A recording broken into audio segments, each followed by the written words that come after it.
Bueno, arranco entonces por darle la bienvenida a todos, ¿sí? Agradecerles la participación en este evento, la bienvenida en nombre de APCU y de Estudio Kaplan por participar en este ciclo de webinars que venimos dando. Comentarles un poquito cómo va a ser la dinámica. La intención es que Alfredo exponga primero, y luego al finalizar la charla vamos a responder las preguntas, algunas preguntas que ya nos han enviado, vamos a responder esas primero, y luego vamos a ir respondiendo, Alfredo va a ir respondiendo las preguntas que ustedes vayan planteando a través del chat, ¿sí? Les pedimos que las consultas las hagan a través del chat, yo le voy a ir leyendo a Alfredo las consultas que tengan, y él las va a ir respondiendo, ¿de acuerdo? Cuando vos quieras, Alfredo, arrancamos. Dale. Tú ves la presentación, ¿verdad? Sí, perfecto. Bárbaro.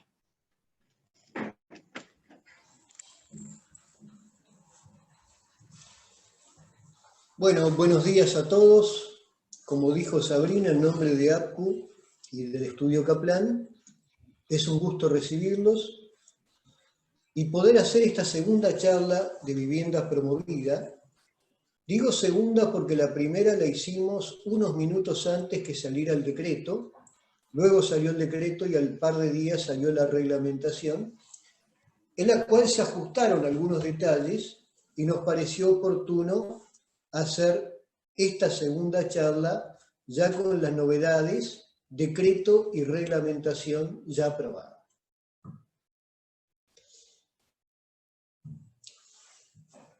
Lo Como que dijo, mencionamos, exacto, eso. como dijo Sabrina, las consultas o preguntas se pueden hacer al Al final. final de la charla, de la exposición Al final de la charla a través del chat, y vamos a arrancar por las que ya llegaron antes de empezar la charla.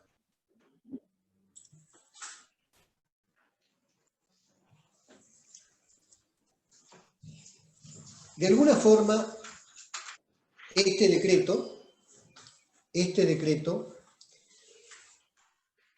y esta reglamentación vuelven a la filosofía planteada por la Ley 18.795, filosofía de propender a la construcción, venta y arrendamiento de vivienda de interés social, en realidad de interés de la clase media, pero el nombre de vivienda social hizo que en su momento se aprobara la ley por unanimidad en el Parlamento.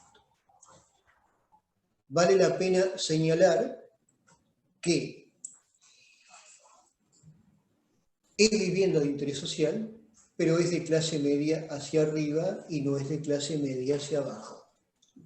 Con lo cual, digamos, se contemplan determinadas situaciones, que no son pocas, pero hay otras que lamentablemente no están contempladas en esta ley, y por la cual al final de esta exposición vamos a hacer un breve comentario de qué piensa APCU al respecto y lo que yo puedo agregar también en ese sentido.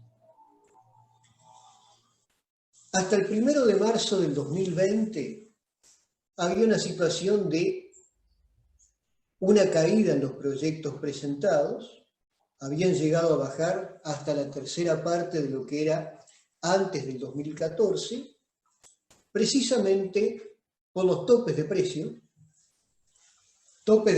que van cambiando en dólares todos los días en función de la cotización del dólar, pero por decir algo, topes de precio que están entre 30 y 50 mil dólares por debajo fácilmente de los valores de mercado. Entonces, tener que vender el 10% de las unidades de un proyecto a valores sensiblemente menores a los del mercado y cobrarlos un año después de terminado el edificio, no era el mejor estímulo para propender a esta actividad. Se entendía que el promotor ganaba demasiado.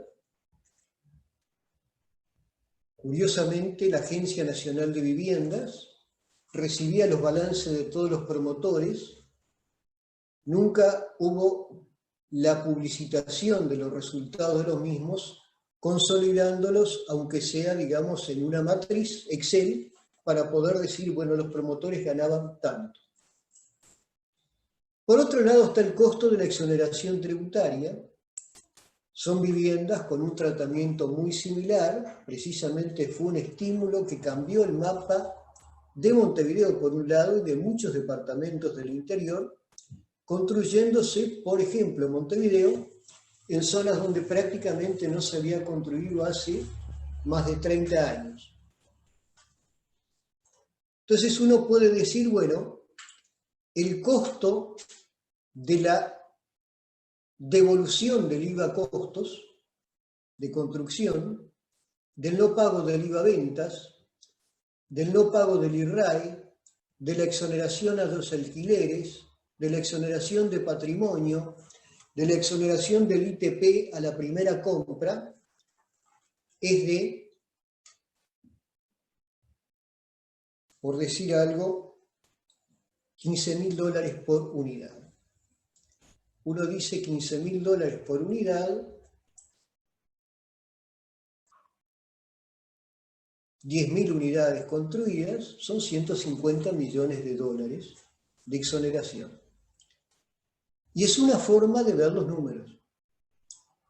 El tema es que en esas zonas de Montevideo del interior en 30 años no se había construido absolutamente nada.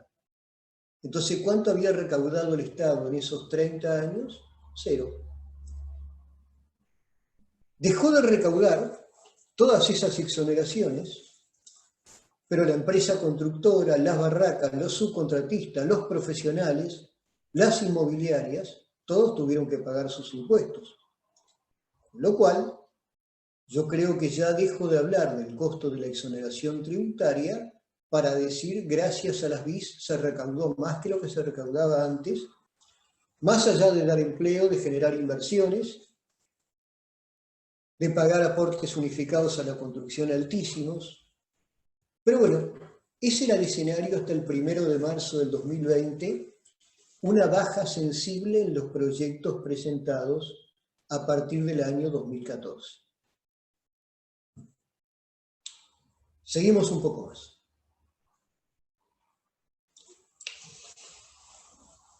Yo presento, digamos, el nuevo enfoque BIS, tratando, digamos, más que poner artículo por artículo del decreto y la reglamentación, hablar de conceptos.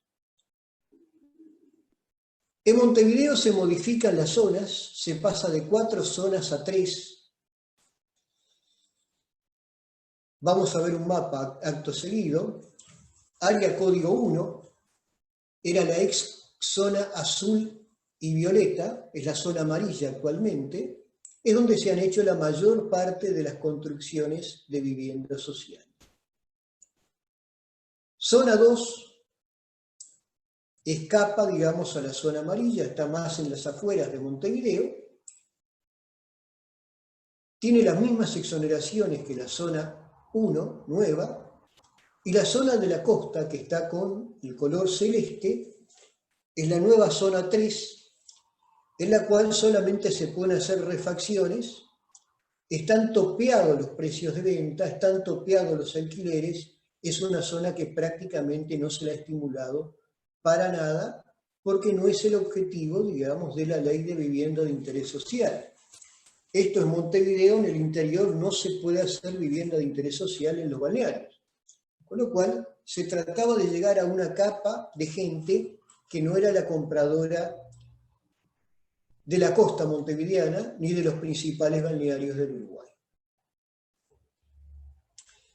Una acotación, la zona amarilla, ex zona azul y violeta, en la reglamentación se comieron una parte, digamos, de lo que era la sumatoria de las dos zonas, que acá sí están sumadas, que está por corregirse en la Agencia Nacional de Viviendas próximamente. Seguimos.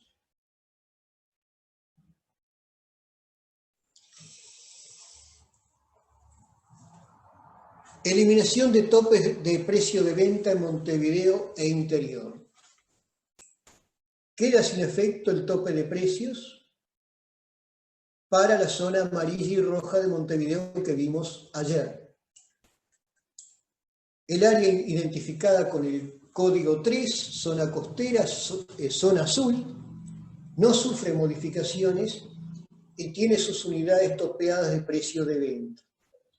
Vuelvo a decir, es una zona en la cual prácticamente no se ha hecho casi nada. El interior del país pasa a ser área sin tope de precio y acá me quiero detener un momentito.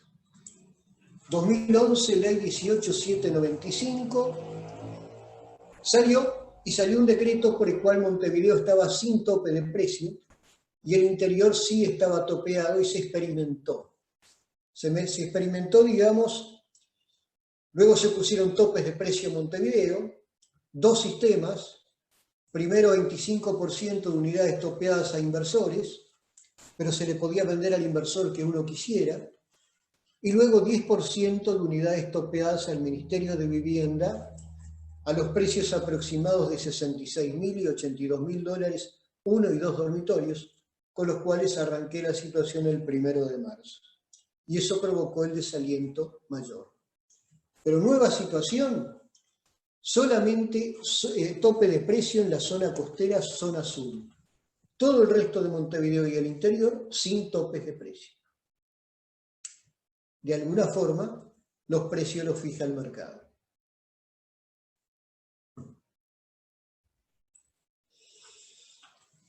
Queda sin efecto la exigencia de asignar un 10% de las unidades al Ministerio, viviendas que luego el Ministerio determinaba a quién debía adjudicárselas. Como ya dije, llevaba hasta casi un año luego de terminada la obra y a valores por debajo del mercado, inclusive del costo de construcción. Seguimos. Una parte muy importante. Se eliminan los topes a los arrendamientos. No habrá restricción a los arrendamientos respecto a la zona que se ubique el proyecto y de si quién alquila es el inversor o un tercero que compra la unidad. Zona amarilla y zona roja, exoneración del 100% en las rentas generadas. Zona costera, 100% si la garantía es a través del Fondo de Garantías de Arrendamiento del Ministerio de Vivienda. De lo contrario, no existe exoneración. Para poder exonerar, están topeados los valores de arrendamiento. El interior, 100% de exoneración de rentas generadas.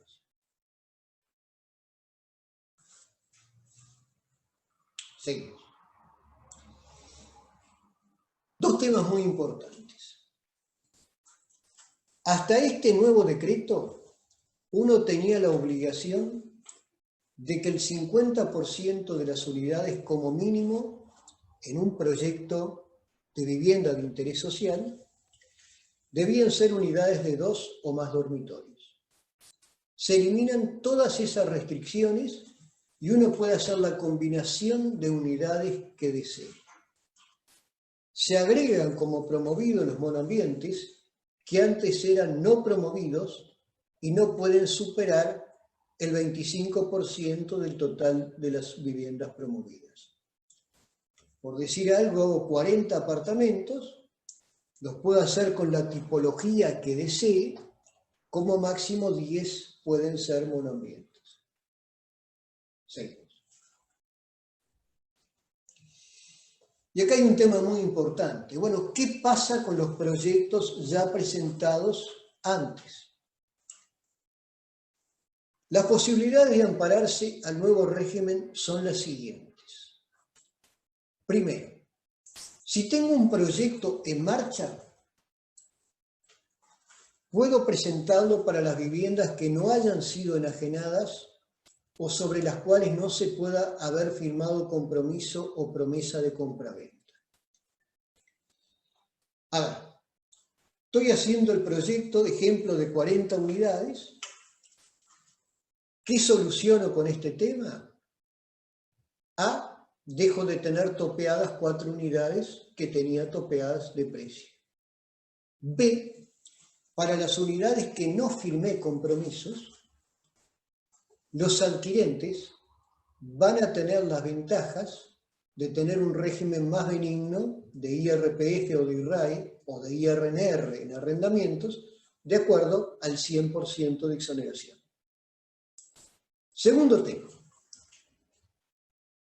para obras finalizadas, que no hayan sido adjudicados al programa del Ministerio de Vivienda, a los compradores finales.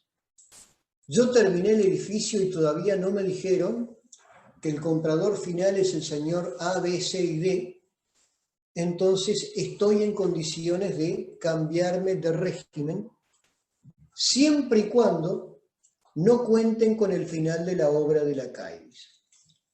Es decir, la parte 2 y la parte 3 es básicamente para obras ya terminadas. La parte 1 son para las que se están haciendo. ¿Qué es el final de obra de la CAIDIS? La CAIDIS normalmente empieza a monitorear un tablero cuando uno deja de pedir la devolución de IVA de las obras. Si pasan un plazo prolongado y no se pide más IVA de compras, se puede mandar algún inspector a la obra para ver que la obra esté terminada y la CAIDIS le da el final de obra. Segunda posibilidad, que la CAIDIS reciba la notificación del BPS de que se produjo el cierre de la obra en el BPS. En ese caso, la CAIDIS puede o da el final de la obra.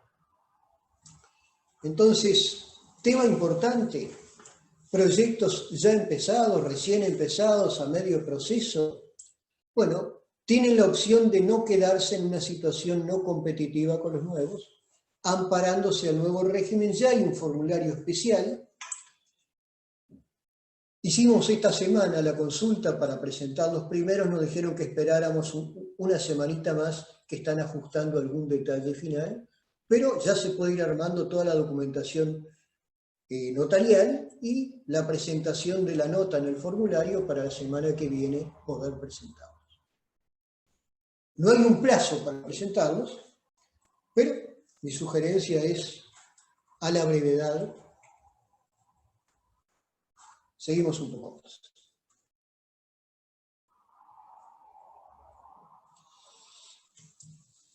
Garajes. Más allá que la Intendencia exige normalmente un 50% como mínimo, se establece un máximo de un garaje por apartamento como número de garajes. Dentro de las viviendas no promovidas quedan los locales comerciales, hasta un 20% del total promovido en unidades y metros, y vivienda suntuaria hasta el 10% de las unidades promovidas. Vivienda suntuaria la he visto en escasísimos casos, y locales comerciales forma parte de la realidad. ¿Cuál es la diferencia de vivienda promovida y no promovida? Que la vivienda no promovida paga los impuestos por su cuota aparte. Los garajes, en el 99% de los casos, siguen el tratamiento tributario de la venta de las unidades de vivienda de interés social, que son los compradores de esas viviendas. ¿Qué caso pagaría un garaje, digamos, impuestos? Si el comprador de un local comercial compra un garaje, seguiría, digamos, ese centro, digamos, de actividad y no seguiría el tema de vivienda social. O si hubiera garajes con padrón individual propio que se pueden vender a terceros, esos también deberían pagar los impuestos correspondientes. Seguimos. Áreas habitables. Acá tengo que hacer una rectificación porque se manejaban distintas áreas. Por ejemplo, para monoambiente se manejaba un mínimo de 32 metros, quedó en 25. Es decir, quedaron números bastante razonables como áreas habitables para la distinta tipología de unidades. Comentario de 3 dormitorios prácticamente, no sé si hay el 1% del total de viviendas promocionales, y de 4 no sé si entra, digamos, con algún milésimo. Básicamente era todo 1 y todo 2. Y monoambientes hasta un 10% no promovidos, que ahora cambió el sistema. Seguimos. Antes, para proyectos de más de 100 unidades se requería autorización especial, ahora no se requiere autorización especial. Eso llevaba tiempo. El área de estacionamiento puede llegar a ser hasta el 20% del metraje de las unidades promovidas, sin olvidarnos que no debería haber más de un garaje por unidad, es decir, a un edificio de 40 unidades, no deberían haber en principio más de 40 garajes.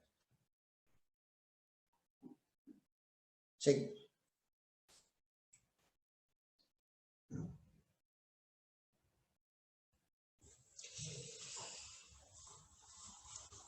Algunos temas de arquitectura a título de ejemplo, porque la otra vez recibí muchas preguntas de arquitectos y la verdad me gustaría tener, digamos, un informe de arquitectos, qué es lo que cambió. Pongo 2 o 3 cosas.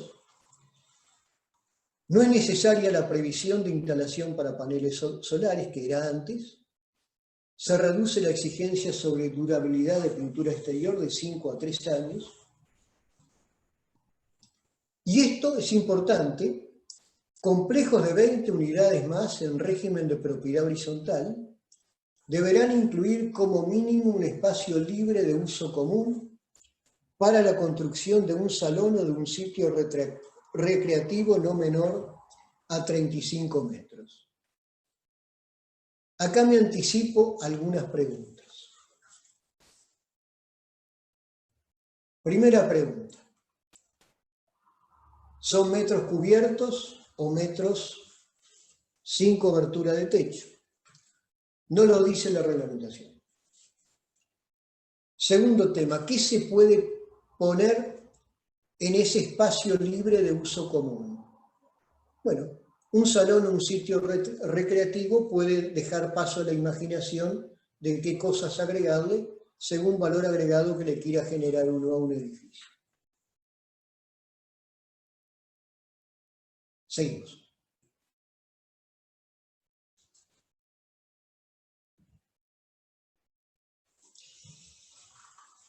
Nuevos beneficios tributarios a los que accede una empresa. Ya los beneficios tributarios anteriores eran generosos.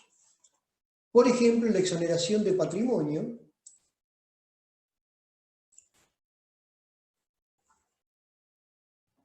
era hasta el ejercicio en que se terminaban las obras y después no estaban alquilados, dejaban de estar exentos. Ahora, las viviendas terminadas estarán exentos del impuesto al patrimonio en el ejercicio que finalicen las obras y por los 3 ejercicios siguientes. Lo que es un agregado importante cuando uno terminó un edificio, se quedó con un stock de unidades que no las quiso poner en alquiler y bueno, ahora por 3 años no pagan impuesto al patrimonio. Si estuvieran destinadas al arrendamiento, ya hay normas más amplias a tales efectos. Seguimos.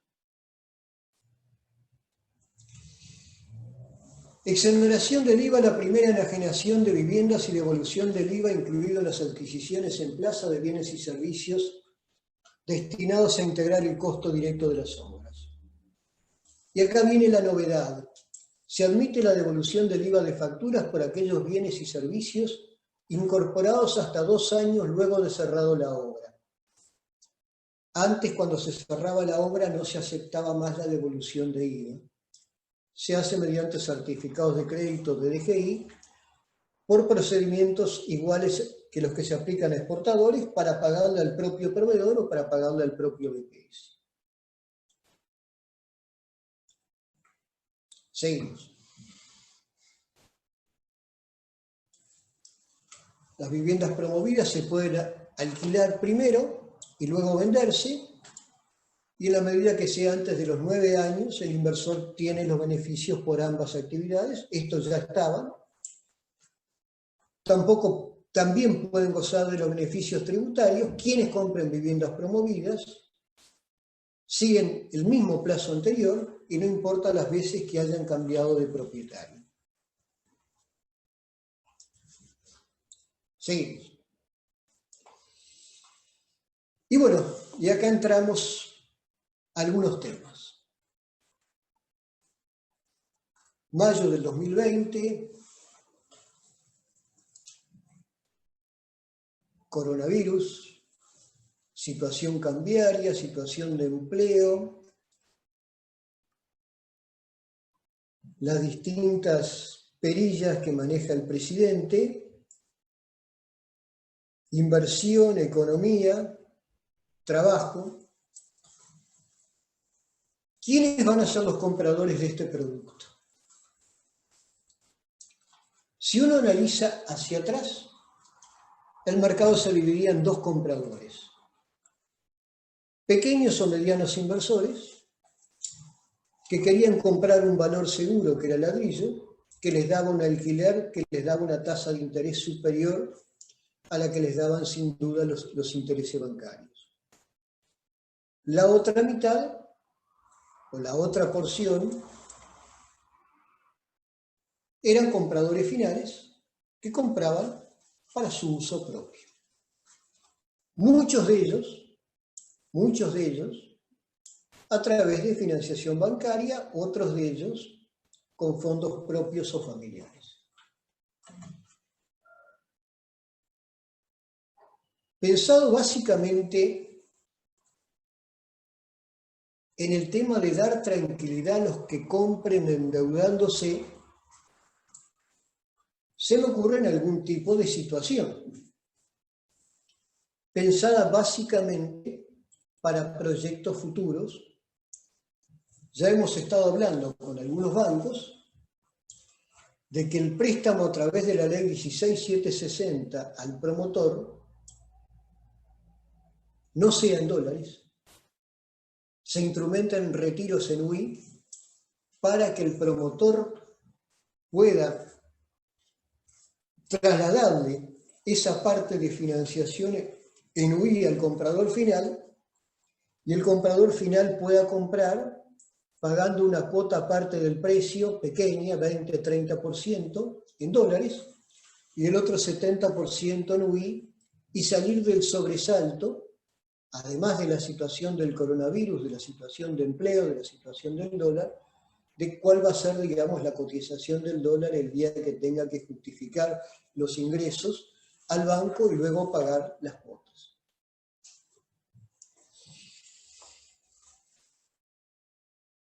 En algún momento comenté de la charla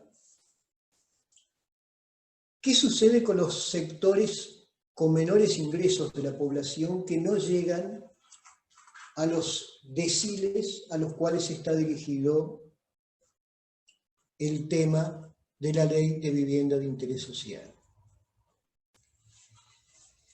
Y uno piensa que para ese tipo de situaciones la solución la puede dar de alguna forma el apoyo del Estado. También vale la pena un comentario, fundamentos de la ley 18795, era construcción, venta y alquiler. Hay gente que no puede vender, pero puede alquilar una vivienda, y dicho sea de paso, el régimen bis propendió a alquileres más razonables de mercadería de mejor calidad, mejor ubicada, que hizo un pequeño ajuste de contención de valores de alquileres en el mercado en estos años que han habido. Hace unos días salió un artículo en el cual el subsecretario de Vivienda hablaba de la posibilidad de un fideicomiso para a valores muy especiales de construcción en determinadas zonas que no las aclaraba, pero por ubicarme en alguna zona geográfica Pienso Montevideo, San Martín hacia el norte, por poner un ejemplo, podría ser cualquier otra avenida, una zona en la cual se propenda a construcciones, sea con sistemas alternativos de construcción, que dicho sea de paso lleva mucho tiempo su homologación tipo DAT, para llegar a un público a valores más bajos, bastante más bajos que los valores actuales. A nivel de ACU, hubo una conversación con el Ministerio de Vivienda y se habló que se podría llegar a pensar en una nueva zona BIS especial, ubicada en ese marco geográfico, en el cual, con el apoyo de la Intendencia, que diera más altura o más aprovechamiento de terreno, con el apoyo de algún banco estatal, que dé préstamos a plazos más largos con tasas de interés más bajos, con apoyo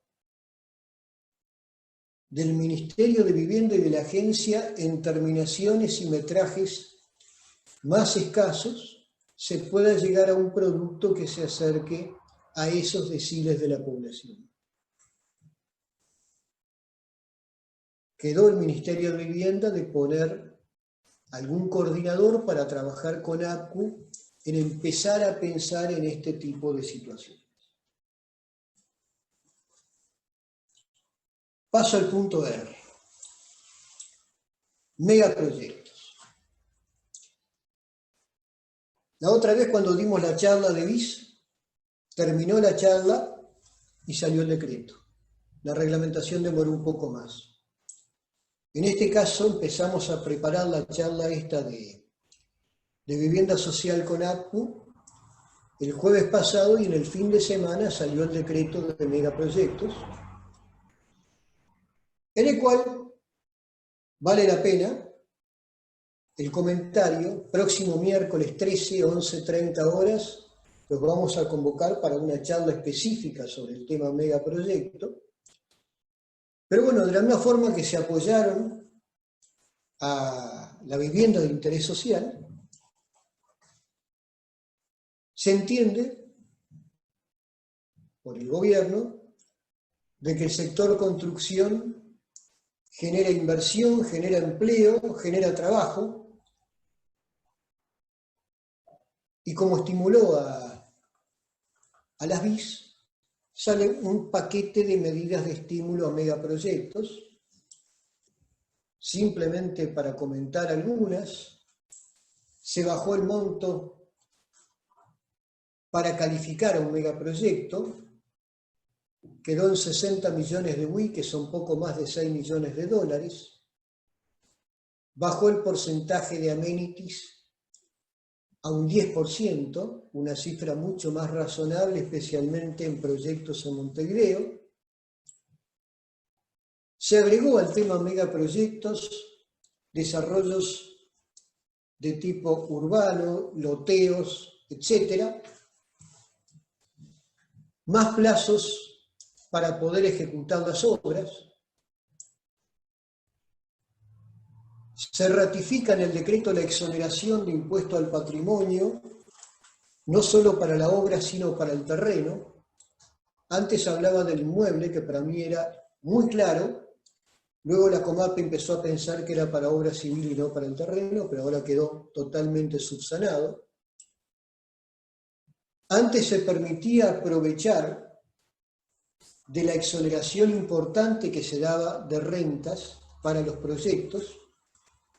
Eran franjas que arrancaban el 20% hacia arriba, hasta un 60% del impuesto anual en cada presentación de declaración jurada. Ahora es del 15 al 40, que para mí está en distintas franjas, que para mí es razonable y es lógico, y permite un aprovechamiento del 90% cada año. Simplemente a título de comentario. Si yo tengo una exoneración de impuestos del 90%, la tasa efectiva que voy a pagar va a ser el 2,5%, el 10% sobre el 25%. Si antes se exoneraba un 60%, la tasa efectiva que pagaba era el 10%, el 40% del 25%. Se permite la ampliación de megaproyectos. Hay un par de detalles más, que no es el tema de hoy, simplemente los planteo que van a ser el próximo seminario, miércoles 13, hora 11:30.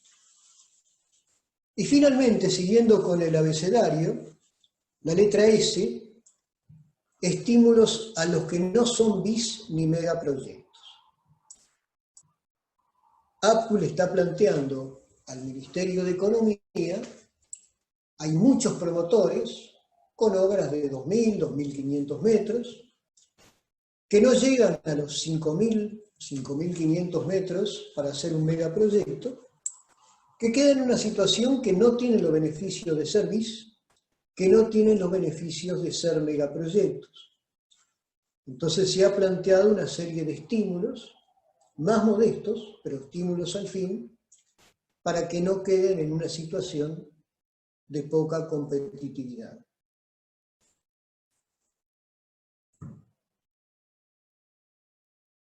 Pasamos a la próxima lámina. Quedo a disposición para todas las preguntas que pueda contestar. Sabrina las va a ir controlando. La vez pasada, primera experiencia por Zoom, ahora ya tenemos mucha experiencia, segunda, nos sorprendió, digamos, 64 preguntas, pero bueno, quizás ahora con el decreto y la reglamentación sean menos o no.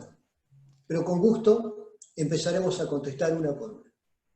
Alfredo, arrancamos con las consultas que ya nos fueron enviando en los días previos por mail. Correcto. Por un lado nos preguntaba Leonardo, buenas tardes, ¿los fideicomisos al costo pueden acceder a ser vivienda promovida? La contestación es que sí. Ya hubieron fideicomisos bis, así que la contestación es sin duda que sí, como también podrá haber una pregunta que me hicieron hace unos minutos, si podían ser megaproyectos. Vale sí la pena una acotación que es importante y es un problema de los fideicomisos al costo. El día que el comprador del fideicomiso al costo va a vender la unidad, no tiene un precio asignado en la escritura. Al no tener asignado un precio en la escritura, la retención que practican los escribanos, cuando el sujeto es IRPF o IRNR, es sobre el valor real de catastro al no tener precio y hace que se lleven sorpresas importantes cuando no estaban al tanto de ese tema. Pero bueno, me fui de la pregunta ahí. Bueno, por otro lado, otro Leonardo nos consulta, buenas tardes, ¿pueden acceder a los beneficios viviendas que están en un patrimonio fiduciario de un fideicomiso financiero o ello implica alguna restricción al respecto? A ver. Si un fideicomiso desea ser un patrimonio fiduciario, primero, para construir por vivienda de interés social, la actividad tiene que ser exclusiva de vivienda de interés social. Si ese fuera el caso, no importa la forma jurídica. Hay una situación especial, pero creo que no es la pregunta, de fideicomisos que se dedican a la compra de unidades de vivienda de interés social para posteriormente arrendarla y venderla.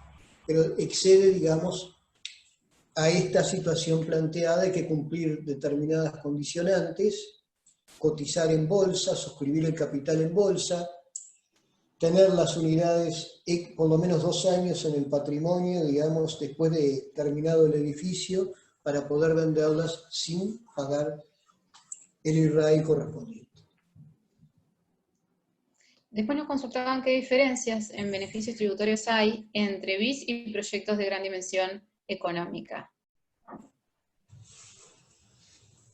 Es una pregunta más para el final de la charla de la semana próxima, pero voy a pasar a contestarla. Yo diría, en principio, son mucho más generosos los beneficios BIS que los beneficios de megaproyectos. En algún caso, en Montevideo he visto aplicar megaproyectos cuando podían haber aplicado BIS por el tema de la restricción que significaba el mix de unidades habitacionales. A ver, la vivienda de interés social tiene una exoneración del 100% de rentas por la venta de inmuebles. Los megas tienen un 90%. La vivienda de interés social tiene tasa cero de IVA ventas y le devuelven el IVA compras. Los megaproyectos pagan el 10% de IVA ventas y tienen la devolución del IVA compras. El ITP se exonera la primera venta de las unidades BIS, tanto al comprador como al vendedor. Esa situación no la hay del punto de vista de los megaproyectos. La exoneración de patrimonio es para ambos. Ahora,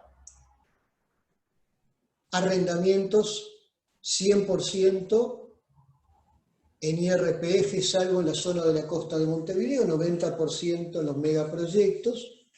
Hay una diferencia. En vivienda de interés social no es solo para el promotor, sino es para los compradores. El 90% es para el promotor en los megaproyectos, no para los compradores que arrienden en megaproyectos. Pero bueno, básicamente con eso contesto muy resumido este tema de la diferencia. Bien. Alfredo, otra pregunta. Quisiera saber si en el caso de urbanización en el interior, el costo de la tierra integra el monto de la inversión para calificar como gran proyecto. Y si en el caso de las BIS, califica unidad con terreno propio de aproximadamente 300 metros cuadrados. Son dos preguntas distintas, pero digo, primer tema, cuando se habla de inversión, es obra civil. Es decir, que el terreno no juega nunca. La condición para poder calificar en vivienda social es que por lo menos se hagan 2 viviendas.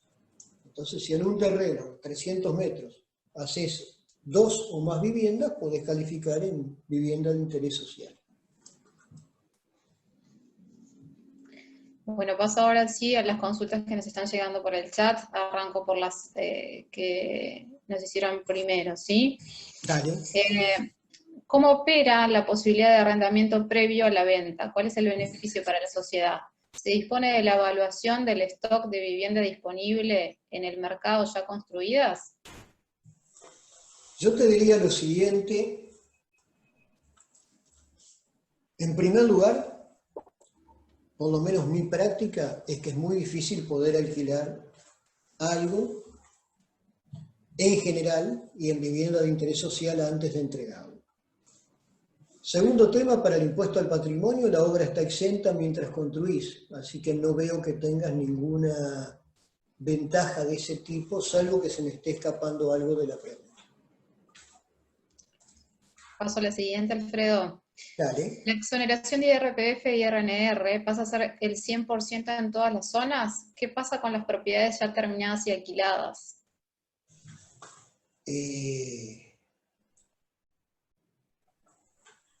Yo te diría lo siguiente. Para los que se puedan amparar al nuevo decreto, es del 100%. Si son obras ya finalizadas que no tienen la opción de pasarse al nuevo decreto, van a seguir con el sistema anterior.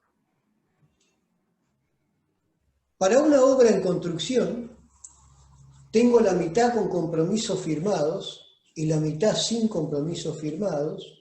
Me planteo la opción de cambio de decreto, opto por el nuevo decreto. Para las unidades que no vendí, van a tener el nuevo sistema y las unidades que ya vendí antes van a seguir con el sistema anterior.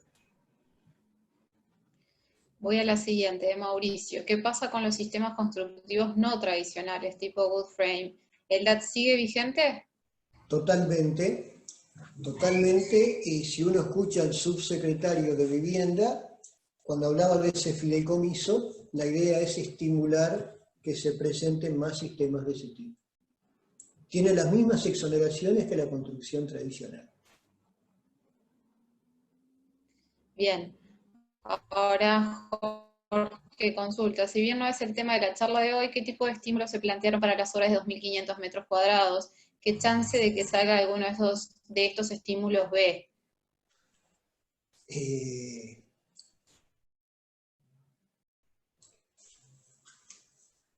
Yo te diría, digamos, lo siguiente. Si me hubieran preguntado hace 15 días qué salía de megaproyectos, salió alguna cosa que me sorprendió.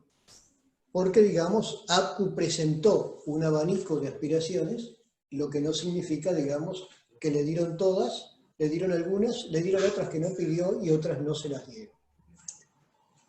Yo te diría, dentro de muchas cosas que uno planteó, que APCU planteó, que van a ser en distintos momentos, APCU planteó básicamente dos primeras. Un tema financiero durante la obra, que es devolución del IVA del costo de construcción, igual que a los megaproyectos. Lo que no significa que luego no haya que pagar el 10% de IVA como pagan los megaproyectos. Segundo tema que planteó APCU, exoneración de impuesto al patrimonio igual a los megaproyectos hasta que se termine la obra. Además de eso, planteó medidas que van para más adelante. Las ventas de inmuebles fuera de BIS están gravadas a la vez por IVA y por ITP, aunque sea en algunos casos en el mismo momento, en otras en distinto momento, según la obra esté terminada o esté en construcción. Una aspiración es que por lo menos el ITP que se pague de futuro sea computado como un IVA compras para el promotor. Es una aspiración histórica de APCU la eliminación del ITP desde la reforma tributaria, vigencia 1 de julio del 2007. Otro tema que se planteó es la deducibilidad del costo de los terrenos, que por distintas prórrogas ha llegado hasta el 28 de febrero del 2021 deducir el 100% de un terreno comprado a un no contribuyente del IRAE en la medida que se dé inicio a las obras inscribiéndose en el BPS. Entonces, todos los años tener que estar pidiendo cada 2 años que prorroguen este decreto, ponerlo como una norma permanente. Bueno, se esperan novedades, arrancaron por BIS, siguieron por megaproyectos, ojalá a la brevedad, y era el punto S de la charla, se incentiven esas medidas a los pequeños y medianos proyectos, que generan mucho empleo. Por poner algo, y estaba dentro de las aspiraciones, digamos, de APCU sobre megaproyectos, era que un promotor que pudiera hacer 2 obras a la vez, por decir algo de $3,5 millones cada uno, sumaba 7 en la misma sociedad, pudiera llegar a calificar como un megaproyecto. Pero bueno, eso no fue aceptado, y era una forma de estimular a alguien que no tiene la fuerza para hacer una obra del tamaño de un megaproyecto. Alfredo, paso a la siguiente pregunta. ¿Cómo En el no? decreto de marzo de 2017 se incluía que los terrenos donde se desarrollan los proyectos para ser promovidos debían tener saneamiento o estar a 400 metros del colector público de OSI. ¿Esto se elimina o se va a eliminar? ¿Cuándo? Yo te diría, por ahora, creo que en ese sentido los requisitos son los mismos, tiene que haber saneamiento. Si es a 400 metros o no, realmente la pregunta es para algún arquitecto que lo haya leído con más énfasis que yo ese tema. Paso a otra consulta. ¿Proyectos BIS puede ser megaproyecto para las áreas comerciales, por ejemplo?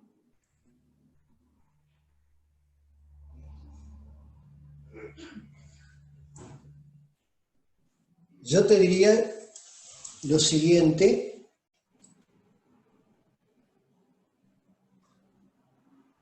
Cada situación es distinta. En principio, una sociedad bis no puede hacer, digamos, un emprendimiento no bis. Distinto es el caso si en un emprendimiento hay un padrón a nombre de una sociedad que hace un proyecto bis y otro a nombre de otra sociedad que hace un megaproyecto. Pero habría que ver el caso en concreto y profundizarlo. Estaba previsto para sociedades bis un tema especial, que era el tema de proyecto Comás de estacionamiento, que dicho sea de paso finalizó el 31/12 del 19 el plazo para poder presentarlos. Y ahí se permitía la coexistencia en un sistema bastante complejo. Paso a la consulta de Florencia. Un proyecto que no se amparó a BIS, si aún no se comenzó a construir, ¿puede ampararse? Sí, sin duda. Si ya tenés el permiso, simplemente es presentarte a la agencia y pedir, digamos, que califique como proyecto bis. Alfredo, Permitime un comentario. Es interesante la pregunta de Florencia. Para megaproyectos, por ejemplo, se previó esa situación expresamente, es decir, si alguien está haciendo una torre en Punta del Este con el nombre de un presidente de Estados Unidos y le falta más de 6 millones de dólares para terminar la obra, bueno, se puede presentar, digamos, para lo que le falte de ese proyecto, presentar un megaproyecto. Con respecto a lo que decía Florencia, ningún problema no hay, en la medida que cumpla las condicionantes de calificar como proyecto bis. La zona, los metrajes, etc. Bien. Alfredo Gaetano nos consulta. No entendí por qué se llega a la conclusión de que en megaproyectos la exoneración de renta es del 90%.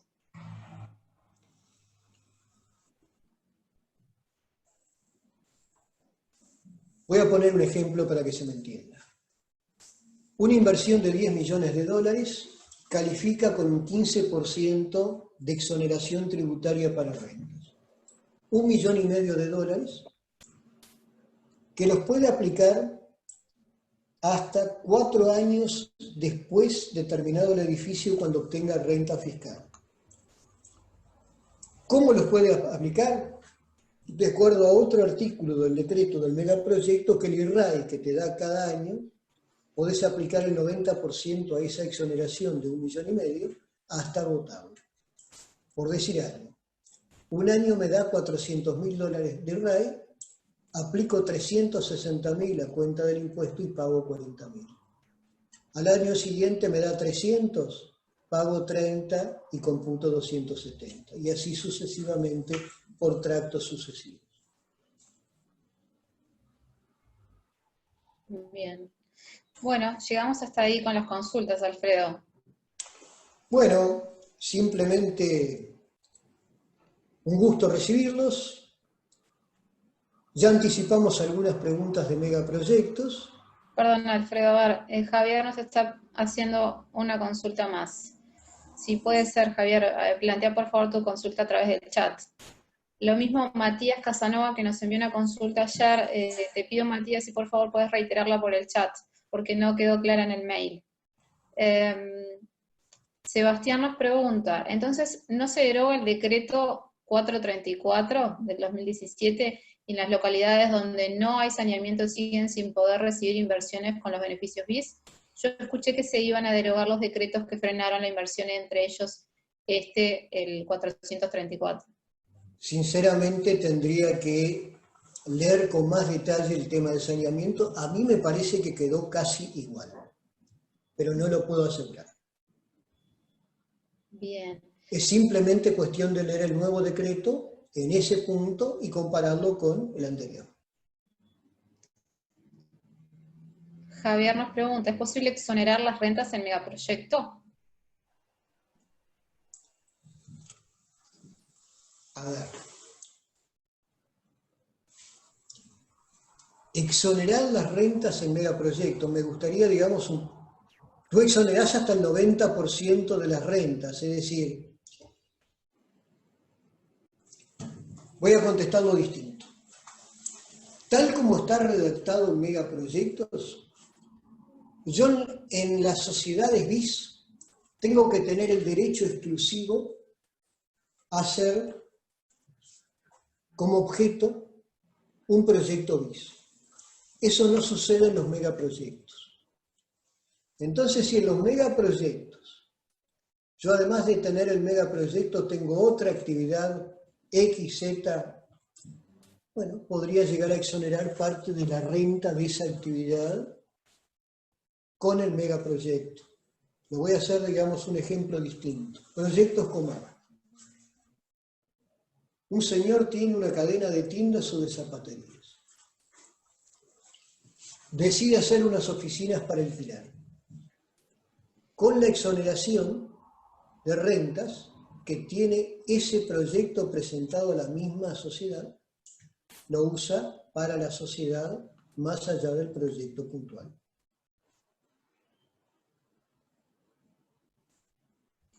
Javier nos pregunta, creo que también en el mismo sentido, si un promotor se quiere quedar con unidades en megaproyecto, ¿no recibe beneficios aplicables a las rentas generadas por las unidades como en BIS? Yo te diría que si alguien se queda con esas unidades, en cabeza de esa sociedad, por un lado va a dilatar el pago del IRPF a los dividendos. Por otro lado, tiene la exoneración de impuesto al patrimonio a nivel de la sociedad hasta 8 o 10 años, según sea Montevideo o interior.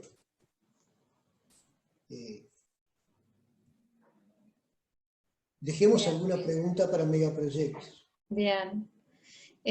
Matías consultaba, ¿quién ya tiene un proyecto amparado bajo el régimen de COMAP puede aplicar a este nuevo decreto o serían excluyentes? La pregunta para Matías sería si me está hablando de megaproyectos o si me está hablando para BIS. Para BIS te diría que alguien que tenga un proyecto COMAP no tenía como objetivo exclusivo, digamos, BIS, así que nunca va a poder aplicar porque COMAP no aplicaba construcción para venta de viviendas. Un proyecto presentado por COMAP para venta de viviendas u oficinas tampoco podía ampararse a un proyecto COMAP porque COMAP era solo para alquiler de oficinas y no de viviendas. Creo que con gusto, digamos, si me escribe un mail con más detalles, luego trato de analizar el caso concreto. Bien. Juan pregunta sobre megaproyectos, en realidad. Quizás esto es más para la charla del próximo miércoles. Si al finalizar el edificio ya tuve el 100% de renta, ¿solo podré descontar la cuota parte que se puede deducir ese primer año? Estaría perdiendo parte del IRA exonerado. No sé si quieres contestarlo o dejarlo para la próxima semana. Yo te diría lo siguiente, a ver, si vendiste todo el edificio, ya no te queda mucha más renta, salvo alguna diferencia de cambio de deudores para usarlo. Y no te olvides que la exoneración en megaproyectos es hasta 4 años del primer año después que obtengas renta fiscal. Podemos volver la semana próxima sobre esa pregunta, pero en principio si vendiste todo, ya muchas más rentas no te estarían quedando. Bien, Daniel nos plantea, ¿no hay ningún beneficio fiscal nuevo para los compradores o nuevas condiciones de financiación de los compradores con acceso a viviendas de interés social? Yo te diría, digamos, que mejoran las condiciones para el que compra para alquilar posteriormente. Exacto. Mejor exoneración de IRPF. Bien. Las condiciones de financiación dependerán de cada promotor, de cada banco, qué se puede hacer en función si es un edificio que está terminado o se está empezando. Ahí va a ser el mercado el que va a ubicar las cosas en distintos escenarios. Perfecto, Alfredo. Bueno, cerramos por acá las preguntas. Si alguna respuesta no quedó clara, no duden en enviarnos un correo, ¿sí? Y va a estar contestado vía mail o nos contactaremos telefónicamente, ¿sí? ¿Te parece bien, Alfredo? Me parece bien y bueno, un gusto que hayan participado y gracias por su tiempo. Ahí está. Les agradecemos mucho la presencia, la participación. Y como decía Alfredo, la semana próxima, el miércoles de la semana próxima, vamos a estar haciendo otro seminario web acerca de megaproyectos específicamente, que están obviamente todos invitados a participar, a inscribirse, ¿sí? Muchas gracias a todos, están llegando muchos mensajes de agradecimiento, el agradecimiento a ustedes por prenderse a esta iniciativa y participar de este ciclo de webinars. Muchas gracias y saludos para todos.